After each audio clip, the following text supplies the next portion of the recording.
Good morning students. మరి ఈరోజు మనం విధానసభ అధికారాలు విధుల గురించి నేర్చుకుందామండి. Powers and functions of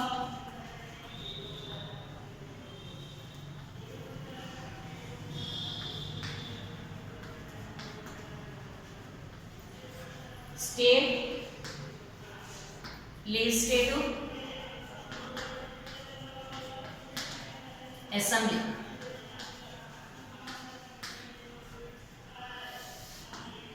Vidhan Sabha అధికారాలు విధులు అండ్ విధులు అంటే విధానసభ స్టేట్ లెజిస్లేటివ్ అసెంబ్లీ ఏదైతే ఉందో దాని యొక్క అధికారాలు విధులు గురించి ఈరోజు మనం డిస్కస్ చేసుకుందాం అండి. స్టేట్కి సంబంధించి అతి ఇంపార్టెంట్ అయిన విధానసభ యొక్క అధికారాలు విధులు ఏ విధంగా ఉంటాయి, ఏమేమి అధికారాలు చెలాయిస్తుందో ఇంట్లో మనం ఫస్ట్ నేర్చుకుందామండి. ఫస్ట్ది మొట్టమొదటిసారిగా మనం నేర్చుకునే powers and functions of the state legislative అసెంబ్లీలో మొట్టమొదటిది ఏంటంటే legislative powers and functions.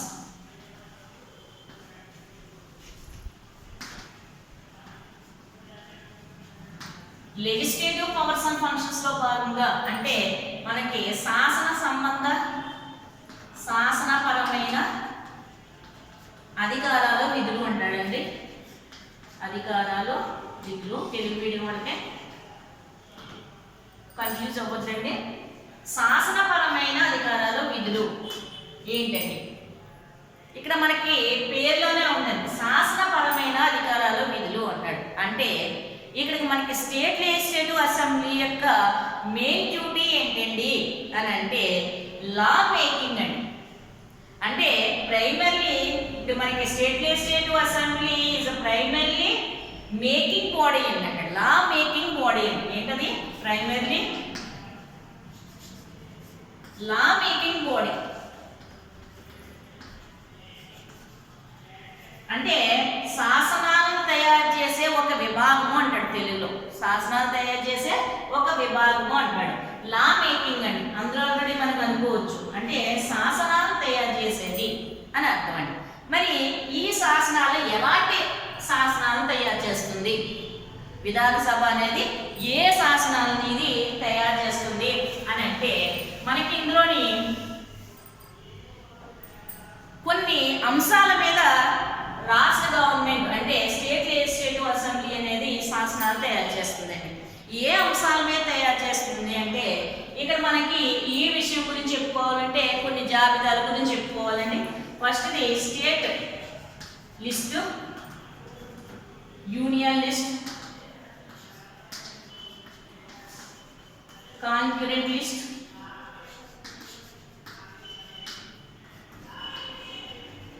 Residuary powers. ఇవి మనకి ఆల్మోస్ట్ యూనియన్ స్టేట్ రిలేషన్స్లో దీని గురించి మనకి క్లియర్గా నేర్చుకుందామండి. అసలు ముందు లా మేకింగ్ అనేది దేని మీద చేస్తుంది? లా మేకింగ్ అని చెప్పుకున్నాం కదండి. ఈ లా మేకింగ్ అనేది అసెంబ్లీ దేని మీద చేస్తుందంటే అంటే ఏ విషయాలనైతే మనకి జాబితాలు అంటే లా మేకింగ్ చేస్తారు, ఏ విషయాలైతే శాసనాలు తయారు చేస్తారో మొత్తం ఆ శాసనాలన్నింటినీ 4 విభాగాలుగా చూసుకోవాలి. అంటే 4 విభాగాలుగా డివైడ్ చేసుకోవచ్చు అనమాట. అందులో అతి ముఖ్యమైన పెద్ద అన్నీ కూడా యూనియన్ లిస్టు అంటే కేంద్ర జాబితాకి వెళ్తాయండి. మనకి ఏమేమి వెళ్తాయో మనం తర్వాత నేర్చుకుందామండి. ఏమేమి వెళ్తాయో అంటే ఫర్ ఎగ్జాంపుల్ మనకి రైల్వేస్ కానివ్వండి, బ్యాంకింగ్ కానివ్వండి, మనీ కానివ్వండి, ఇవన్నీ కూడా మనకి యూనియన్ లిస్ట్ కేంద్ర జాబితాకి వెళ్తాయండి. పెద్ద విదేశాంగ విధానం గురించి, ఫారిన్ అఫైర్స్ గురించి అన్నీ. మరి స్టేట్ లిస్ట్ అంటే రాష్ట్ర జాబితా. కాన్కరెంట్ లిస్ట్ అంటే ఉమ్మడి జాబితా. ఇది రెసిడ్యూరీ పవర్స్ అంటే అవశిష్ట అంశాలు. ఒకసారి వీటి గురించి తెలిస్తేనే మనం లా మేకింగ్ అంటే ఏంటో తెలుస్తుందండి. మరి ఈ లా మేకింగ్ అనేది స్టేట్ లెజిస్లేటివ్ అసెంబ్లీ అంటే లా అనేది ఏ విషయాల మీద చెయ్యాలో మనకి 4 కేటగిరీగా పెంచారండి. కొన్ని ఏమో యూనియన్ లిస్ట్కి కేంద్ర జాబితాకి వెళ్ళి, కొన్ని ఏమో స్టేట్ జాబితాకి వెళ్ళినాయండి, కొన్ని ఉమ్మడి జాబితాలో వచ్చినాయండి. రెండింటిలో కలిపి ఉమ్మడి జాబితా, కొన్ని రెసిడ్యూటివ్ అవశిష్ట అంశాలు అంటారు. అంటే యూనియన్ లిస్ట్లో ఉన్నాయి, కేంద్ర జాబితాలో ఉన్న అంశాలన్నింటి మీద లా మేకింగ్ చేసే అధికారం పార్లమెంట్కి ఉంటుందండి. అలాగే మరి స్టేట్ లిస్ట్లో ఉన్న అంశాలన్నింటి మీద లా మేకింగ్ చేసే అధికారం స్టేట్ గవర్నమెంట్కి ఉంటుందండి. మరి ఉమ్మడి జాబితా ఉంది కదండి, దీనిలో ఈ రెండింటికి కూడా దీని మీద లా మేకింగ్ చేసే అధికారం ఉంటుందండి ఉమ్మడి జాబితా. ఇది రెసిడ్యూటివ్ పవర్స్ అంటే ఈ మూడిలోని అంశాలు ముగిలిపోగా మిగిలినవి ఇవి అవశిష్ట అంశాలు అంటారు. ఇవి కేంద్ర జాబితాలోకి వెళ్తాయి, అంటే కేంద్రమే దీని మీద లా మేకింగ్ చేస్తుంది అనమాట అండి. అర్థమైందండి. ఇప్పుడు మనకి లా మేకింగ్ అనేది ఏ అంశాల మీద చేస్తుందంటే స్టేట్ లిస్ట్ మీద చేస్తుంది. దేని మీద చేస్తుంది? లెజిస్లేటివ్ అసెంబ్లీ అనేది లా మేకింగ్ అనేది ఏ విషయాల మీద చేస్తుందంటే స్టేట్ లిస్ట్ మీద చేస్తుంది. అంటే రాష్ట్ర జాబితాలో ఏ అంశాలు అయితే ఉన్నాయో ఆ అంశాల మీద శాసనాలు తయారు చేసే అధికారం ఉందండి. అండ్ ఇంక్లూడింగ్ కాంకరెంట్ లిస్ట్ అండి. ఇంకా ఏది మీద చేస్తుంది అంటే కాంకరెంట్ లిస్ట్ మీద కూడా చేస్తుంది. కాంకరెంట్ లిస్ట్ అంటే ఉమ్మడి జాబితా మీద కూడా చేస్తుంది అని అర్థం. అంటే ఇంటి మీద జాబితా మీద ఈ జాబితా మీద రెండింటికి, రాష్ట్రానికి కేంద్రానికి కూడా రెండింటికి కూడా అధికారం ఉంది. మరి రెండింటికి అధికారం ఉన్నప్పుడు ఈ స్టేట్ లిస్ట్ మీద స్టేట్ గవర్నమెంట్, అలాగే కాంకరెంట్ లిస్ట్ మీద స్టేట్ గవర్నమెంట్, యూనియన్ గవర్నమెంట్ రెండూ కూడా లా మేకింగ్ చేయొచ్చండి. ఒక్కొక్క సందర్భంలో మనకి కాంకరెంట్ లిస్ట్ మీద ఇటు రాష్ట్ర ప్రభుత్వం చేస్తుంది, ఇటు కేంద్ర ప్రభుత్వం కూడా చేస్తుందండి. రాష్ట్ర ప్రభుత్వం చేసే ఒకే అంశం మీద రెండు లా మేకింగ్ చేసినప్పుడు ఆ రెండు కూడా డిఫరెంట్ అయితే కనుక ఇక్కడ మనకి స్టేట్ గవర్నమెంట్ చేసిన లా మేకింగ్ అని ఒకే అవుతుందా, లేకపోతే కేంద్ర జాబితా మీద అంటే మనకి కేంద్రం చేసిన పార్లమెంట్ చేసిన జాబితా ఓకే అవుతుందంటే పార్లమెంట్ ఏదైతే చేసిందో ఉమ్మడి జాబితా మీద లా మేకింగ్ చేసిందో అది మాత్రమే ఓకే అవుతుందండి, అది మాత్రమే అమల్లోకి వస్తుంది. మరి స్టేట్ గవర్నమెంట్ చేసింది ఇన్వాలిడ్ అవుతుందండి. ఏమవుతుందండి? ఇన్వాలిడ్ అవుతుంది, అంటే అది రద్దు అయిపోతుంది. ఎందుకంటే అత్యధిక మనకి రాష్ట్ర గవర్నమెంట్ కంటే అంటే మన విధానసభ కంటే మరి పార్లమెంట్ అనేది అత్యధిక పవర్ఫుల్ కాబట్టి రెండు ఒకే దాని మీద మనకి లా మేకింగ్ చేసినప్పుడు ఆ రెండు ఒకదానికొకటి విరుద్ధంగా ఉంటే కనుక అప్పుడు మనకి రాష్ట్ర ప్రభుత్వం చేసిన లా మేకింగ్ క్యాన్సిల్ అయిపోయి కేంద్రం చేసిన లా మేకింగ్ మాత్రమే అమల్లోకి వస్తుంది. అది ఏ విషయంలోనండి? ఒక ఉమ్మడి జాబితాల విషయం మీద. అదే స్టేట్ లిస్ట్ అనుకోండి, అది స్టేట్ లిస్ట్ అనేది ఇక రాష్ట్రానికి సంబంధించింది. ఇందులో ఉన్న జాబితాలు అన్నింటి మీద కూడా రాష్ట్రానికి మాత్రమే అంటే లెజిస్లేటివ్ అసెంబ్లీకి మాత్రమే శాసనం తయారు చేసే అధికారం ఉందండి. ఇది మనకి లా మేకింగ్ ప్రొసెస్కి సంబంధించి మనకి అది విధానసభకు సంబంధించి అధికారాల్లో చెప్పుకోవచ్చండి. విధానసభ అనేది మనకి రెండు విషయాల మీద లా మేకింగ్ చేస్తుందండి. స్టేట్ లిస్ట్ మీద, రాష్ట్ర జాబితా మీద, ఉమ్మడి జాబితా మీద. రాష్ట్ర జాబితాలో ఏ అంశాలు ఉన్నాయో వాటన్నిటి మీద లా మేకింగ్ చేస్తుందండి. అలాగే కాంకరెంట్ లిస్టు ఉమ్మడి జాబితా మీద ఉన్న అంశాల మీద కూడా రాష్ట్ర ప్రభుత్వం చేస్తుంది, అలాగే కేంద్ర ప్రభుత్వం కూడా చేస్తుంది.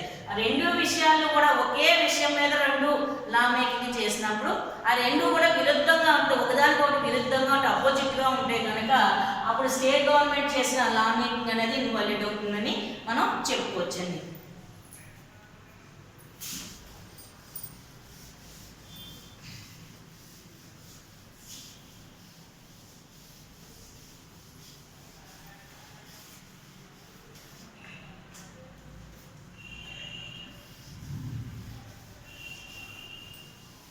మరి దీంట్లోనే ఇంకొక విషయం కూడా చెప్పుకోవచ్చు. ఆల్రెడీ మన లా మేకింగ్ గురించి చెప్పుకున్నామండి. మనకి ఒక bill ordinary bill, money bill అనే రెండు రకాలు ఉంటాయి కదండి. ఆర్డినరీ బిల్లు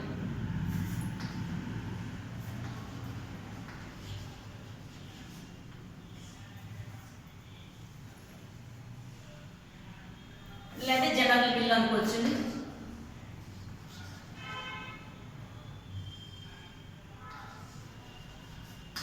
ఆర్డినరీ బిల్ అంటే సాధారణ బిల్లు అన్నమాట. ఎప్పుడు కూడా మనకి సాధారణ బిల్ అనేది మనకి ఎయిదర్ హౌసెస్ అంటే మనకి రెండు సభలు ఉంటాయి కనుక ఒక రాష్ట్రంలో రెండు సభల్లో ఏ సభలోనైనా మనకు ఆర్డినరీ బిల్ అంటే సాధారణ బిల్లును ప్రవేశపెట్టచ్చండి. అంటే ఆల్రెడీ మనకి చాలా ఎక్కువ రాష్ట్రాల్లో ఒకే సభ ఉందండి విధానసభ. ఆ అందులో అయితే విధానసభలోనే ప్రవేశపెడతారు. కానీ కొన్ని రాష్ట్రాలకు మనకి 2 సభలు ఉన్నాయి కాబట్టి అండి, బైకామరల్ అనకామరల్ కలిగి ఉంది కాబట్టి అండి, మనకి రెండిట్లో కూడా లా మేకింగ్ మనకి లాని అంటే మన ఆర్డినరీ బిల్లుని ప్రవేశపెట్టే అవకాశం ఉందన్నమాట. ఫర్ ఎగ్జాంపుల్ మనకి అసెంబ్లీ ఉందండి, అంటే విధానసభ ఉంది. ఈ విధానసభని మనం అసెంబ్లీ అంటాం కదండి. ఈ అసెంబ్లీలో ప్రవేశపెడతాం. జనరల్గా మనకి విధానసభలోనే ఎక్కువగా ప్రవేశపెట్టడం జరిగింది. ఎందులోనైనా ప్రవేశపెట్టచ్చండి ఆర్డినరీ బిల్లు. కానీ ఏం చేస్తారంటే విధానసభలోనే ఎక్కువ ప్రవేశపెట్టడం అనేది జరుగుతుందండి. ఈ విధానసభలో ప్రవేశపెట్టినప్పుడు ఏం చేస్తారంటే దీన్ని బిల్లుని ఓకే చేయడం అనేది జరుగుతుంది. ఎక్కువ మంది ఆమోదించి దాన్ని విధాన పరిషత్కి కౌన్సిల్ పంపిస్తారు. విధాన పరిషత్కి పంపించడం జరుగుతుందండి. విధాన పరిషత్ ఏం చేస్తుందంటే దాన్ని అంగీకరించకుండా లేదంటే తన దగ్గర కొన్ని రోజులు అట్టే పెట్టుకోవచ్చు అనమాట. బిల్లుని ఏం చేస్తుందంటే తన దగ్గర ఆర్డినరీ బిల్లుని తన దగ్గర అట్టే పెట్టుకుంటుంది. ఎన్ని రోజులు పెట్టుకోవచ్చు అంటే 3 or 4 months అండి. 4 months వరకు తన దగ్గర పెట్టుకోవచ్చండి. ఇక్కడ చూడండి, విధానసభ ఏం చేస్తుందంటే బిల్లు రాగానే దీన్ని విధానసభ అంగీకరించేస్తుందండి. విధానసభ దగ్గర నుంచి ఆర్డినరీ బిల్లు ఎక్కడికి వెళ్తుందండి? కౌన్సిల్కి వెళ్తుందండి. కౌన్సిల్ ఏం చేస్తుందంటే ఆ బిల్లుని అంగీకరించకుండా తన దగ్గర మ్యాక్సిమం 4 months వరకు ఉంచుకోవచ్చండి. అయితే 4 months వరకు ఉంచుకున్నా ఇది అంగీకరించకపోతే ఇది అంగీకరించినట్టుగా భావించి బిల్ అనేది పాస్ చేయడం జరుగుతుంది. బిల్ అనేది ఏం చేస్తుందంటే విధానసభ పాస్ చేస్తుంది. దాన్ని మళ్ళీ ఎవరి దగ్గర పంపిస్తారండి? గవర్నర్ గారి దగ్గర పంపిస్తారు. గవర్నర్ ఏం చేస్తారంటే దీనిని ఓకే చేయడం అనేది జరుగుతుందండి. ఇక్కడ మనకి విధాన పరిషత్ కంటే విధానసభకి అత్యధిక పవర్స్ ఉన్నాయని చెప్పడానికి ఇది ఒక ఎగ్జాంపుల్గా చెప్పుకోవచ్చండి. ఇక్కడ విధానసభ అనేది ఓకే చేసిన తర్వాత విధాన పరిషత్ యొక్క అంగీకారంతో దానికి పూర్తిగా నిమిత్తం లేదని చెప్పుకోవచ్చండి. అది అంగీకరించవచ్చు, అంగీకరించకపోవచ్చు. కొన్నాళ్ళు దాని దగ్గర అట్టే పెట్టుకోవచ్చు. బిల్లు అట్టే పెట్టుకున్నా సరే అది అంగీకరించకపోయినా అంగీకరించినట్టుగా భావించి ఏం చేస్తుంది? బిల్లుని పాస్ చేయడం జరుగుద్ది. గవర్నర్ గారి దగ్గరికి వెళ్తే గవర్నర్ గారి అంగీకారంతో బిల్లు అనేది పాస్ అవడం జరుగుద్ది. ఇది ఆర్డినరీ బిల్లు విషయంలోనండి. ఇది ఆర్డినరీ బిల్లు విషయంలో మనకి విధానసభ యొక్క అత్యధిక పవర్స్గా మనం దీన్ని చెప్పుకోవచ్చు.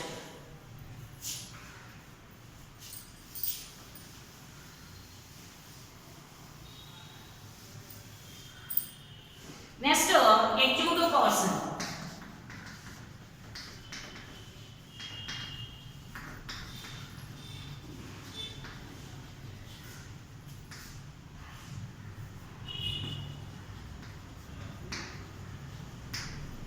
కార్యనిర్వాహకాలు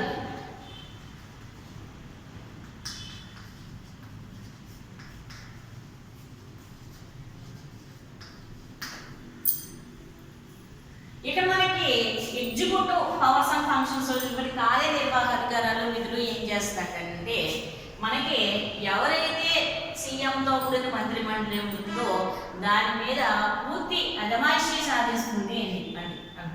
అంటే పవర్స్ని కలిగి ఉంటుంది అన్నారు. ఎటువంటి పవర్స్ని కలిగి ఉంటుందంటే కార్యనిర్వాహకాలలో అంటే మనం ఒకటి గుర్తుపెట్టుకోవాలండి. కార్యనిర్వాహక అనేది శాఖ అనేది ఎక్కడి నుంచి వచ్చిందండి అంటే విధానసభ నుంచి వచ్చిందండి. అంటే విధానసభలో ఉన్న ఎమ్మెల్యేలు ఉంటారు కదండి. ఈ ఎమ్మెల్యేల నుంచే మనకి సీఎం కానీ మినిస్ట్రీ కానీ వస్తుందండి. అంటే విధానసభ నుంచే మనకి ఎగ్జిక్యూటివ్ అంటే ఎక్కడి నుంచి వచ్చిందండి? వీళ్ళు లెజిస్లేచర్ నుంచే ఎగ్జిక్యూటివ్ వచ్చిందండి. లెజిస్లేటివ్ నుంచి మనకి ఎగ్జిక్యూటివ్ వచ్చిందండి. అంటే వీళ్ళందరూ కూడా ఎగ్జిక్యూటివ్లో ఎవరెవరు ఉంటారంటే సీఎంతో కూడిన మంత్రిమండలిని కలిపి మనం ఎగ్జిక్యూటివ్ అంటారండి. అంటే ఏదైతే లెజిస్లేటివ్ ఉందో అంటే ఎవరైతే ఎమ్మెల్యేలు ఉన్నారో ఆ ఎమ్మెల్యేల్లో కొంతమందిని మినిస్టర్స్గా ఎన్నుకోవడం అనేది జరుగుద్ది. అంటే ఎన్నుకోవడం అంటే సీఎం గారు ఏర్పాటు చేసుకోవడం అనేది జరుగుద్ది అనమాట. అంటే సీఎం అయినా మినిస్టర్ అయినా దేంట్లో భాగంగా చెప్పుకోవచ్చు? మనం లెజిస్లేటివ్లో భాగంగా చెప్పుకోవచ్చు. అంటే ఎగ్జిక్యూటివ్ దేంట్లో ఇంక్లూడింగ్ అండి? లెజిస్లేటివ్లో ఇంక్లూడింగ్ అని చెప్పుకోవచ్చు అండి. కాబట్టి మనకి ఈ ఎగ్జిక్యూటివ్ అనేది విధానసభ ఏవైతే ఉన్న విధానసభ సభ్యులకి లేదా విధానసభకి మనకి ఇండివిజువల్గా కానీ లేకపోతే మొత్తానికి సమిష్టిగా అంటే వ్యక్తిగతంగా కానీ సమిష్టిగా కానీ వీళ్ళకి రెస్పాన్సిబిలిటీగా ఉంటారండి. అంటే సమిష్టి బాధ్యత సూత్రం అంటారండి. ఏదైతే ఎగ్జిక్యూటివ్ ఉందో ఆ ఎగ్జిక్యూటివ్ మనకి విధానసభలో ఉన్న సభ్యులకి వ్యక్తిగతంగా కానీ లేకపోతే సమిష్టిగా కానీ బాధ్యత వహించడాన్ని మనం సమిష్టి బాధ్యత సూత్రం అని కూడా పిలుస్తామండి. సో వీళ్ళందరికీ కూడా సంబంధించి ఏ ప్రవేశపెట్టినా కూడా ఎగ్జిక్యూటివ్ ప్రవేశపెట్టిన బిల్స్ కానివ్వండి ఏదైనా సరే ఎవరు అంగీకరించాలండి? విధానసభ అంగీకరించాలి. అలాంటి టైంలో అందువల్ల మనకి ఏం చెప్తామంటే ఎగ్జిక్యూటివ్ యొక్క కంట్రోల్ చేసేది ఈ ఎగ్జిక్యూటివ్ని కంట్రోల్ చేసే బాధ్యత ఎవరికి ఉందండి? విధానసభకు ఉంది. అధికారాలు కూడా ఎవరికి ఉంది? విధానసభకే ఉందని చెప్పుకోవచ్చు. మరి ఈ ఎగ్జిక్యూటివ్ని ఇది ఏ విధంగా మనకి కంట్రోల్ చేస్తుంది? ఈ విధంగా కంట్రోల్ చేసేది ఉన్నది అని కూడా మనం అనుకోవచ్చండి. ఫర్ ఎగ్జాంపుల్ మనకి చూడండి, విధానసభలో ఏదైనా ఒక బిల్లు ప్రవేశపెట్టారు అనుకోండి. ప్రవేశపెట్టినప్పుడు మనకి మనీ బిల్లు కానీ లేకపోతే జనరల్ బిల్లు కానీ ప్రవేశపెట్టినప్పుడు బిల్లు బీగిపోయింది అంటే బిల్లు పాస్ అవ్వడానికి కావాల్సిన మెజార్టీ ఇందులో లేదనుకోండి, అప్పుడు ఏమవుతుందండి? మినిస్ట్రీ అనేది డిస్మిస్ అవుతుందండి. అంటే మినిస్ట్రీ ఏమవుతుంది?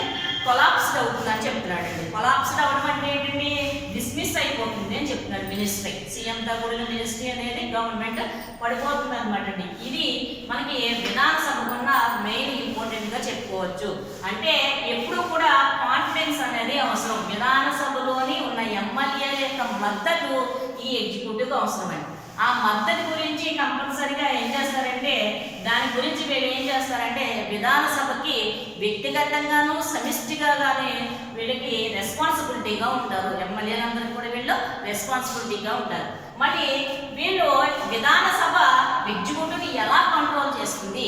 ఏ వేస్ ఉన్నాయంటే చాలా వేస్ ఉన్నాయండి. దీంట్లో మనకి ఏమేమి వేస్ ఉన్నాయంటే కాల్ అటెన్షన్ మోషన్ అండి.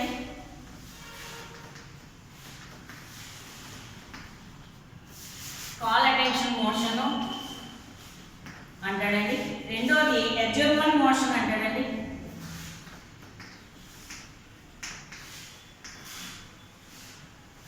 అడ్జర్న్మెంట్ మోషన్ అంటాడు.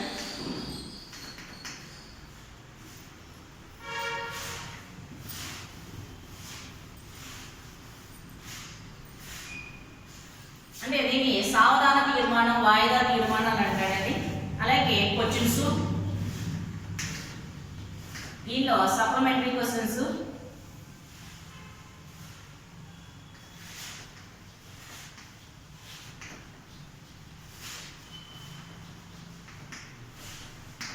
అంతేండి. అలాగే సెన్సార్ మోషన్ ఒకటి, సెన్సార్ మోషను, నాన్ కాన్ఫిడెన్స్ మోషను,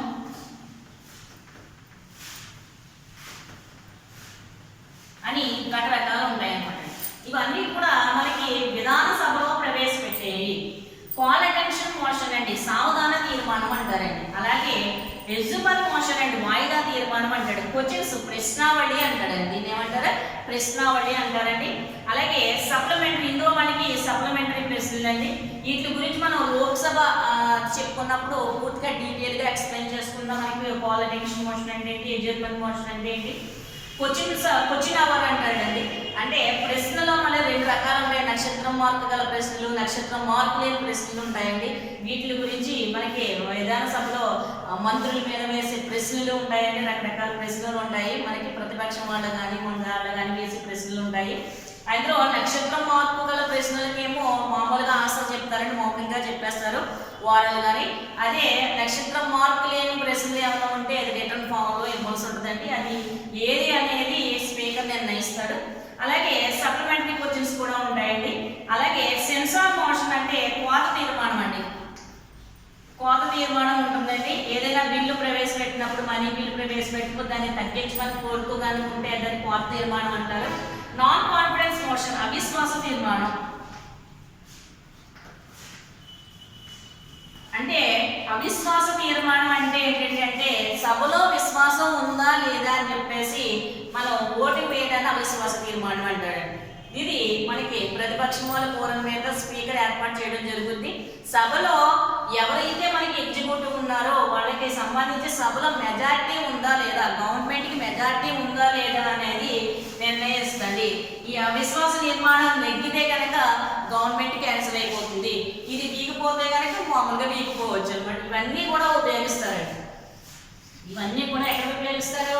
విధానసభలో ఉపయోగించడం ద్వారా విధానసభ దేనికి మనకి విధానసభ దేనికంటే ఎగ్జిక్యూటివ్కి అంటే లెజిస్లేటివ్ ఏదైతే ఉందో దాని మీద ఎగ్జిక్యూటివ్కి తన యొక్క కంట్రోల్ చేయడానికి, వాళ్ళ యొక్క పవర్స్ కంట్రోల్ చేయడానికి వీటన్నిటిని కూడా ఉపయోగించడం అనేది జరుగుద్ది. అందువల్ల ఏదైతే ఉందో మనకి కార్యనిర్వాహక శాఖ ఏదైతే ఉందో అది దానికి సంబంధించి లెజిస్లేచర్కి కంపల్సరీగా వీళ్ళు రెస్పాన్సిబిలిటీగా ఉండాలండి. అంటే ఉన్న ఎమ్మెల్యేలు, విధానసభలో ఉన్న ఎమ్మెల్యేలు అందరికీ కూడా మంత్రులతో కూడిన సీఎం వ్యక్తిగతంగాను సమిష్టిగాను కూడా వీళ్ళకి రెస్పాన్సిబిలిటీగా ఉండాలని చెప్తున్నారు. ఇది మనకి ఎగ్జిక్యూటివ్ పవర్స్ అండ్ ఫంక్షన్స్ అండి.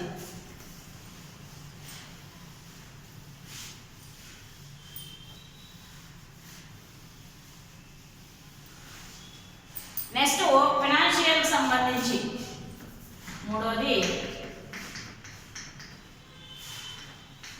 ఫైనాన్షియల్ పవర్స్ అండ్ ఫంక్షన్స్ అండి.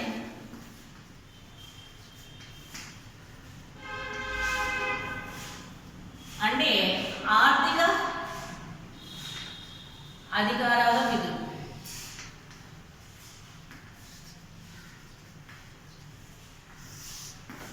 అంటే మనకి ఆర్థిక అధికారాల విధులు భాగంగా చెప్పుకున్నప్పుడు గవర్నమెంట్ ఉందనుకోండి, దానికి మనీ అనేది కంపల్సరీ అనమాట. అంటే ఒక ఇంజిన్లో ఫ్యూయల్ ఎలాగో అంటే ఇంధనం ఎలాగో గవర్నమెంట్కి ఆర్థికపరమైన విత్తం అనేది అంత ఇంపార్టెంట్గా చెప్పుకోవచ్చు. అంటే మనకి మనీ ఉంటేనే ఏ కార్యక్రమం అన్నా జరుగుద్ది. గవర్నమెంట్ ఏ సంక్షేమ కార్యక్రమాలు ఏం చేయాలని ఏం కావాలండి, కంపల్సరీగా మనీ కావాలి. ఆ మనీకి సంబంధించిన బిల్లులు మరి ఎక్కడ శాంక్షన్ అవుతాయంటే విధానసభలోనే శాంక్షన్ అవుతాయి. అంటే వాళ్ళకు సంబంధించిన బడ్జెట్ కానివ్వండి, మనీ బిల్లు ఏదైనా సరే మొట్టమొదటిసారిగా కంపల్సరీగా మనకి ఎందులో ప్రవేశపెట్టాలంటే విధానసభలో ప్రవేశపెట్టాలండి. ఇక్కడ మనకి మనీ బిల్లు అండి. మనీ బిల్లు ఏదైనా ఎక్కడ ప్రవేశపెట్టాలి మనం? విధానసభ. ఎక్కడండి? లెజిస్లేటివ్ అసెంబ్లీలో ప్రవేశపెట్టాలి. కంపల్సరీగా అసెంబ్లీలోనే ప్రవేశపెట్టాలండి. ఈ అసెంబ్లీలోని బిల్లు పాస్ అయితే కనుక ఆ తర్వాత ఎక్కడికి వెళ్తున్నది? కౌన్సిల్కి వెళ్తుందండి. ఇక్కడ చూడాలండి, ముందు ఏ బిల్ అయినా సరే ఆర్డినరీ బిల్ కాకుండా మనీ బిల్ అయితే ఏ బిల్ అయినా సరే ప్రీవియర్ పర్మిషన్ ఆఫ్ ద గవర్నర్ అంటారు. గవర్నర్ గారి ముందస్తు పర్మిషన్తో బిల్ ప్రవేశపెట్టాలండి. ఈ ముందస్తు పర్మిషన్తో అలా కంపల్సరీ ఎక్కడ ప్రవేశపెట్టాలి? అసెంబ్లీలో మాత్రమే ప్రవేశపెట్టాలి. ఇందాక మనం సాధారణ బిల్లు విషయంలో చెప్పుకున్నాం, రెండు సభల్లో ఏ సభలోనైనా ప్రవేశపెట్టచ్చు అని చెప్పుకున్నాం. కానీ ఇక్కడ మనీ బిల్లు మాత్రం కంపల్సరీగా ఎక్కడ ప్రవేశపెట్టాలండి? అసెంబ్లీలోనే ప్రవేశపెట్టాలి. అసెంబ్లీ నుంచి కౌన్సిల్కి వెళ్తుందండి. మరి కౌన్సిలింగ్ విషయంలో వచ్చినప్పుడు దీన్ని ఓకే చేసేస్తే పర్వాలేదండి. కానీ మనం చెప్పుకున్నాం సాధారణ బిల్లుని 3 నుంచి 4 నెలల పాటు కౌన్సిల్ దాని దగ్గర అట్టే పెట్టుకోవచ్చు అని చెప్పుకున్నాం. మరి మనీ బిల్లు విషయంలో ఇది ఎన్ని రోజులు దాని దగ్గర ఉంటుందండి? 14 days ఉంచుకోవచ్చండి. అంటే దగ్గర 14 రోజుల పాటు కౌన్సిల్ తన దగ్గర మనీ బిల్ పెట్టుకోవచ్చండి. ఇది అంగీకరించినా అంగీకరించకపోయినా ఇది అంగీకరించినట్టుగా భావించి బిల్లుని పాస్ చేయడం అని జరుగుతుంది విధానసభ. అంటే ఇక్కడ మనకి మనీ బిల్లు విధానసభ నుంచి కౌన్సిల్కి వెళ్ళినప్పుడు కౌన్సిల్ అంగీకరించకపోతే 14 రోజుల లోపల ఇది అంగీకరించినట్టుగా భావించి ఈ బిల్లు ఎక్కడికి వెళ్తుందండి? గవర్నర్ దగ్గరికి, గవర్నర్ దగ్గర నుంచి మనకి స్పీకర్ దగ్గరికి వెళ్ళి స్పీకర్ దాన్ని పాస్ అయినట్టుగా మనకి అనౌన్స్ చేయడం అనేది జరుగుద్దండి. ఇది మనకి విత్తానికి సంబంధించి ఫైనాన్షియల్ పవర్స్ అండ్ ఫంక్షన్స్ సంబంధించి అతి ముఖ్యమైనదిగా చెప్పుకోవచ్చు. ఇందులో మళ్ళీ మనకి కోత తీర్మానం అనేది ఉండకూడదండి. ఇందాక మనం చెప్పుకున్నాం కదా, మనకి సెన్సార్ మోషన్ అన్నాం. అంటే కోత తీర్మానం ఏంటంటే బడ్జెట్ కానీ మనీ బిల్లు కానీ ఏదైనా ప్రవేశపెట్టినప్పుడు ప్రభుత్వం ప్రవేశపెట్టినప్పుడు సభలోని దాన్ని కొంతగా తగ్గించమని తీర్మానం ప్రవేశపెడితే కనుక తగ్గిస్తే కనుక మళ్ళీ గవర్నమెంట్ పడిపోతుందండి. అలాంటి అదే కోత తీర్మానాలు కూడా ప్రవేశపెట్టే అవకాశం ఉంది. సో ఇవన్నీ కూడా మనకి ఆర్థిక పరంగా మనకి చెప్పుకో చెప్పుకోవచ్చండి. పవర్స్ అండ్ ఫంక్షన్స్గా మనకి చెప్పుకోవచ్చు. విధానసభకు సంబంధించి విధానసభ ఏం చేస్తుందండి, మనీ బిల్ విషయంలో ముందు గవర్నర్ యొక్క ప్రీవియర్ పర్మిషన్ తీసుకుంటే తర్వాత అసెంబ్లీకి వెళ్తుందండి, అసెంబ్లీ నుంచి కౌన్సిల్కి వెళ్తుంది, కౌన్సిల్లో 14 రోజులు దాని దగ్గర ఉంచుకోవచ్చండి. తర్వాత దాన్ని పర్మిషన్ గవర్నర్ గారు డెసిగ్నేట్ సైన్ తోటి ఏమవుతుందండి, దాన్ని స్పీకర్ దాన్ని పాస్ అయినట్టుగా అనౌన్స్ చేయడం అనేది జరుగుతుంది. ఇక్కడ గవర్నర్ కూడా బిల్లుని ఆపరండి, మనీ బిల్లుని. ఎందువల్ల ఆపరండి, ఆయన యొక్క పర్మిషన్తోనే మనీ బిల్ ప్రవేశపెట్టాడు కాబట్టి గవర్నర్ కూడా ఈ బిల్లుని ఆపే అవకాశం లేదని మనం చెప్పుకోవచ్చు. నెక్స్ట్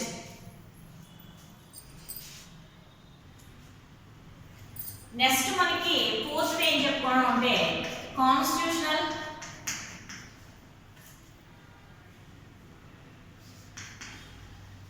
పవర్స్ అండ్ ఫంక్షన్స్ అండి.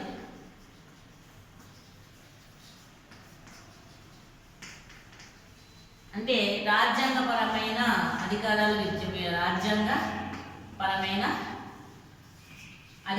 విధులు అని చెప్పుకోవచ్చు.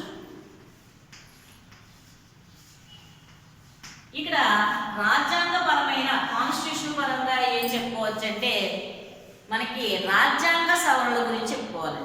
అయితే రాజ్యాంగ సవరణ మనము రాజ్యాంగ సవరణ అంటారు. రాజ్యాంగ సవరణ అంటే రాజ్యాంగంలో ఏదైనా ఒక విషయాన్ని కొత్త విషయాన్ని చేర్చడం కానీ ఉన్న విషయాన్ని తొలగించడం కానీ మార్పు చేయడానికి కానీ మనం రాజ్యాంగ సవరణ చేస్తామండి. అయితే ఈ కాన్స్టిట్యూషనల్ అమెండ్మెంట్ అంటారు, దీన్ని ఇంగ్లీష్లో కాన్స్టిట్యూషనల్ అమెండ్మెంట్ అంటారు. ఈ కాన్స్టిట్యూషనల్ అమెండ్మెంట్ అనేది అత్యధికంగా ఎవరికి ఉంటుందంటే పార్లమెంట్కి అత్యధిక అధికారాలు ఉంటాయండి. అయితే మనకి స్టేట్ గవర్నమెంట్కి సంబంధించి విధానసభకు సెకండరీగా చెప్పుకోవచ్చు. అంటే దానికి అంత అధికారాలు ఉండవండి. మన విధానసభకి రాజ్యాంగ సవరణ విషయంలో పార్లమెంట్కి అత్యధిక అధికారాలు ఉంటాయి. అయితే పార్లమెంట్ చేసే అతి ముఖ్యమైన రాజ్యాంగ సవరణలు ఏవైనా సరే దీనికి సగం రాష్ట్రాల యొక్క పర్మిషన్ అడుగుతుంది. అంటే మనకి పార్లమెంట్లో ఉన్న 2 సభలు అంటే ఎవరు లోక్సభ రాజ్యసభ 2 అంగీకరించిన తర్వాత అయితే అన్ని రాష్ట్రాల యొక్క విధానసభలో సగం కంటే ఎక్కువగా ఆమోదించాలని కొన్ని రాజ్యాంగ సవరణలు ఉన్నాయండి. ఆ విషయంలో మనకు ఒక్కొక్కసారి రాష్ట్ర గవర్నమెంట్ కూడా మనకి రాజ్యాంగ సవరణ అనేది వచ్చే అవకాశం కూడా ఉందండి. అయితే ఏదైనా సరే ఒక రాష్ట్రానికి సంబంధించి సరిహద్దులు ఏమైనా మార్చాలనుకున్నా లేకపోతే రాష్ట్రాలు ఏమైనా విభజన చేయాలనుకున్నా ఇలాంటి విషయాల్లో మన రాష్ట్రాల యొక్క పర్మిషన్ కూడా తీసుకోవడం అనేది రాజ్యాంగ సవరణలో విధానసభను కూడా ఇంక్లూడ్ చేయడం అనేది జరుగుతుంది. ఇక్కడ మనకి రాజ్యాంగపరమైన అధికారాల విధులు మనకి సెకండరీగా చెప్పుకోవచ్చండి. అంటే చాలా తక్కువగా పార్టిసిపేట్ చేయడం అనేది జరుగుతుంది మనకి పార్లమెంట్లో. నెక్స్ట్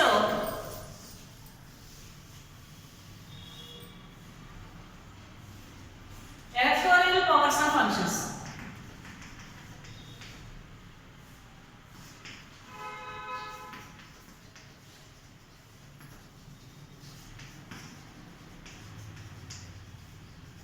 అంటే ఎన్నిక అధికారాలు విధులు.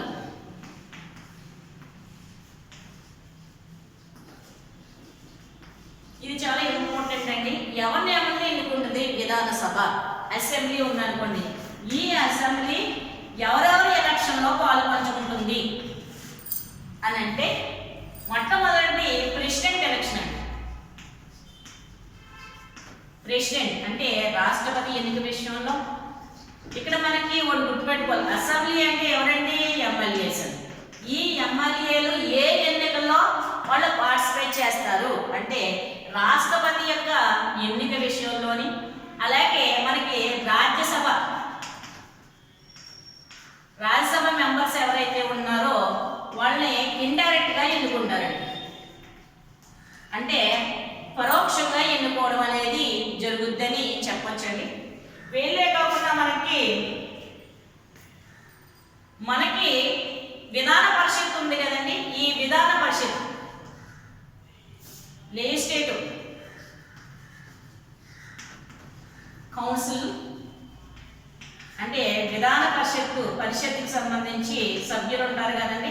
వాళ్ళు వర్గాలుగా ఉంటారని మనం విధాన పరిషత్ చెప్పిన క్లియర్గా చెప్పుకోవచ్చు. ఈ విధాన పరిషత్ సభ్యుల్ని ఎంతమంది అంటే 1/3 ఎన్నుకుంటారండి విధానసభ సభ్యులు. అంటే ఎమ్మెల్యేలు అందరూ కలిపి విధాన పరిషత్లో 1/3 మందిని ఎన్నుకుంటారండి. అలాగే స్పీకర్ని డిప్యూటీ స్పీకర్ని ఎన్నుకుంటారు. ఆల్రెడీ మీకు తెలుసు స్పీకర్ అండ్ డిప్యూటీ స్పీకర్ని ఎన్నుకుంటారండి. అలాగే వివిధ కమిటీలకు సంబంధించి అందులోని మెంబర్స్గా ఉంటారు. అలాగే అది మన చైర్మన్ కూడా వేసుకోవడం జరుగుతుందండి. ఇవన్నీ కూడా మనకి ఎన్నికండి అంటే ఎమ్మెల్యేలు ఏ ఎలక్షన్లో పాల్పంచుకుంటారు, ఎవరినవని ఎన్నిక చేసుకుంటారికి అంటే ప్రెసిడెంట్ ఎన్నికల్లో పాల్పంచుకుంటారండి. రాజ్యసభ సభ్యుల్ని ఇండైరెక్ట్గా ఎన్నుకోవడంలో పాల్పంచుకుంటారు. మన కౌన్సిల్ ఉంది కదండి, స్టేట్ లెజిస్లేటివ్ కౌన్సిల్ విధాన పరిషత్ ఏదైతే ఉందో అందులో 1/3 మందిని ఎన్నుకుంటారండి. అలాగే స్పీకర్ని డిప్యూటీ స్పీకర్ అండ్ డిప్యూటీ స్పీకర్ను కూడా ఎన్నుకుంటారు. ఇవి మనకి ఎన్నికకు సంబంధించిన అధికారాలు. విధానసభ ఈ యొక్క ఎలక్షన్లోని పాల్పంచుకుంటుంది అని మనకి తెలుస్తుందండి. నెక్స్ట్ మనకి ఇతర విధులండి.